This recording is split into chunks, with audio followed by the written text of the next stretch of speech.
Recently, I've been getting a lot of questions about self-sabotage and why we do it, why we sabotage, why we make the same mistakes over and over and over again. And so today, I'm going to talk about self-sabotage, give you an example, and give you some very clear steps that you can take to stop making the same mistakes over and over again. First, I want to share a quote with you that I wrote and put out on Instagram recently that got a lot of attention, and there were some follow-up questions, so I wanted to address that here.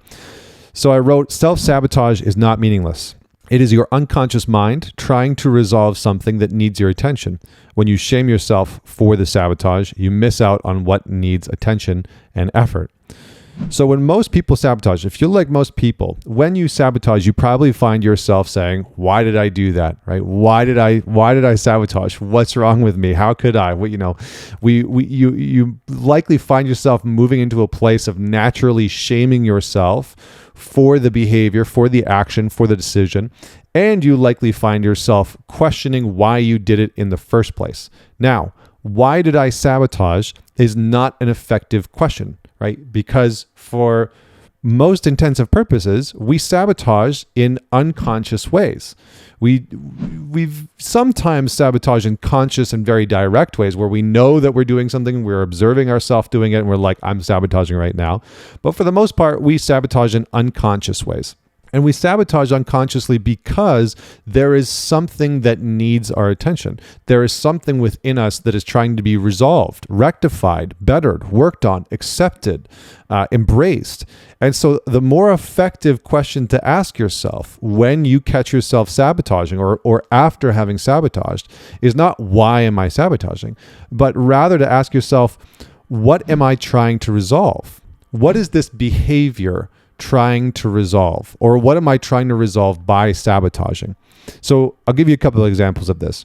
Let's say that you're somebody that gets into relationships and you're needy, right? You get into a relationship with somebody that you really like, that you want a relationship with, and you find yourself over texting, oversharing. You can feel yourself getting a little anxious, getting a little clingy. Rather than saying, I know I'm sabotaging this relationship, or why am I sabotaging this relationship? What's wrong with me? Ask yourself the question as a reminder, what's trying to be resolved? What am I trying to resolve with this behavior? And what you might find is that it points to a behavior shift that's trying to manifest, right? So I'll just continue on with this example.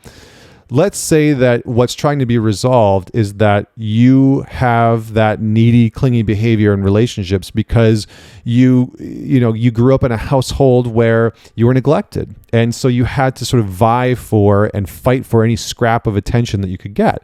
Or you had a very serious relationship or were married and you were cheated on. And so there's this part of you that feels like if you can just get close enough to that person, then maybe the relationship will last, right? Maybe you can hold on, and that's an effective strategy. So in those examples, what's trying to be resolved is that your unconscious mind is trying to teach you and try to show you that you need to develop some form of independence, some form of sovereignty to be independent in the relationship and repair and rectify that limiting belief or that limitation that you've held internally of I'm not enough, or people will leave me, or whatever the base foundational belief is. So here's how you move through making the same mistake over and over again. Here's how you start to rectify self-sabotage. So step one, what I was just pointing to right there, is a big component is being able to clearly identify the old belief, the old story that feels unresolved. And you can ask yourself the question, what's the old belief or story that I'm proving to myself when I sabotage? What is the old belief and story that I prove to myself that when I sabotage? So again, if you're trying to get into better shape, if you're trying to save more money and you find yourself spending money in sort of absurd ways, or you find yourself sabotaging your gym and workout routines or your eating habits, ask yourself the question, what is the old belief that I am proving to be true when I sabotage? likely you'll find something like, I'm not good enough, I'm not smart enough, I'll never have the body that I want, money is the root of all evil, right? You'll find some old limiting belief that has rooted itself in your consciousness that is trying to be resolved and upheld simultaneously. So step 2 is confrontation.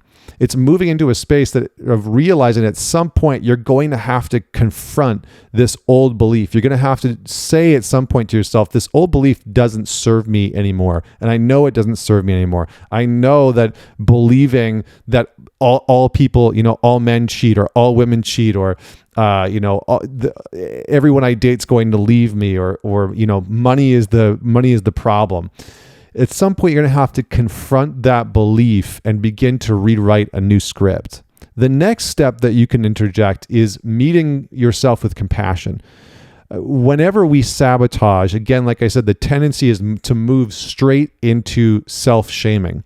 And that shaming acts as a kind of blinding mechanism that blinds us from the truth of our behavior, of the belief system that's at play, and specifically blinds us from the action that needs to be taken, right? So we need to meet ourselves with compassion, not to let ourselves off the hook, not to say the action that I took is okay, the sabotage is okay, but rather to acknowledge that there's something within you that is trying to be resolved, that is trying to work itself out. And so in this way, we actually create a little bit of psychological, emotional, physical, spiritual, financial, relational space where there's room to work.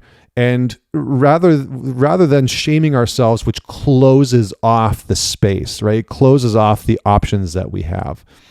And then step number 4 is to ruthlessly recognize the small wins when you do make progress, right? So as you are ending this habit that you've made, right? This self-sabotage mechanism that's been in place. Again, I'll give you another example. Let's just say that you have had a chronic pornography usage and you find yourself in a relationship where you're trying to more openly sexually express yourself and ask for your sexual wants and needs, but you still find yourself limited in the capacity to ask for those things and very much focused in on still using pornography. And that seems to be the way that you sabotage, right? So you don't express what you want, you don't express what you need, and instead you turn to using pornography and then you shame yourself for it after. Rather than doing that, recognize yourself in the moments where you don't watch porn. And recognize yourself in the moments where you ask for what you want, where you initiate sex, where you initiate a conversation that's about a broader kind of sexual exploration. So start to recognize yourself for the things that you are doing to shift that narrative. And again, finally, write and journal and explore the question, what is my sabotage trying to resolve? What psychologically, emotionally, physically, relationally, financially is my sabotage trying to resolve? And it's likely trying to resolve an old limiting belief, an old limiting pattern.